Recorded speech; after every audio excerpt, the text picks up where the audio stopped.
ফাইন্না লাহু মাঈশা ফাইন্না লাহু মাঈশাতান দানকা ওয়া নাহশুরুহু ইয়াওমাল কিয়ামাতি আ'মা ক্বালা রাব্বি লিমা হাশারতানি আ'মা ওয়া কাদ কুনতু বাসীরা ক্বালা কাযালিকা আতাতকা আয়াতুনা ফানাসিতাহা ওয়া কাযালিকাল ইয়াওমা তুনসা।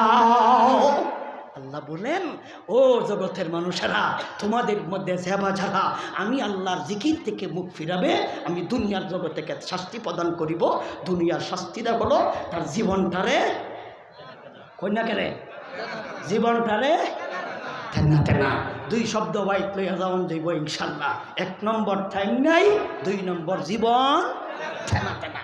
আজকে তফসির দেখি কয়টা লইয়া যাওয়ান যাইব, 2টা স্মরণ থাকবো বেশি। 1 নম্বর ঠেনা ঠেনা, 1 নম্বর হলো ঠাই নাই, 2 নম্বর জীবন ঠেনা ঠেনা। এই পর্যন্ত থাকি ভাই, শেষের অংশ যাইবার আজকে আর সময় নাই। আর কত ওয়াজ করতাম, ওয়াজ, হ্যাঁ ফাও না, ওয়াজ করতেছি তো আমি, কারণ আমার ওয়াজ আসিল তো 4 তারিখ, ওয়াজ করতেছি 5 তারিখ। 2 দিন তো আমার দাওয়াত নাই। খারবারটা দেখছ, 5 তারিখ তো আমার এখানে দাওয়াত নাই। আপনারও পোস্টারও কিন্তু 5 তারিখ লেখা না, 4 তারিখ। ওয়াজ করতেছি 5 তারিখ, কারবারটা দেখছো নি, 2 দিন ওয়াজ করাইতেছে আমার। ওয়াজ আর কত করতাম। যাই হোক ভাইজান, মাদ্রাসার শিক্ষা নিয়েও আলোচনা হইল। মাদ্রাসা থেকে দূরে থাকলে কি শাস্তি দিব আল্লাহ বুঝতেছ? মাদ্রাসা থেকে দূরে থাকলে আল্লাহ জীবনটারে কি কি কিতা কিতা ঠেনা ঠেনা।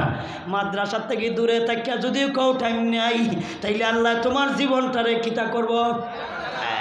দঙ্কা। দঙ্কা শব্দের অর্থ কিতা করছি? ঠেনা ঠেনা। কি দঙ্কা শব্দের অর্থ কি? ঠেনা ঠেনা, জীবনটা ঠেনা ঠেনা।